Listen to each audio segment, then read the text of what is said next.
gotten word that a massive black object has just materialized in a field just south of Warding, the origin of which is unknown at this point.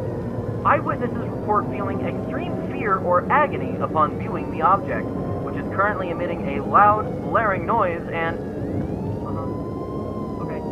And I'm just now getting news that the object has now apparently begun to move, though its speed and method of movement is unknown.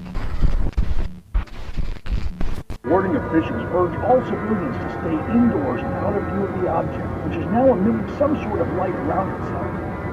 The light appears to be growing, and as we speak, something is apparently splitting away. Almost forward to the south island.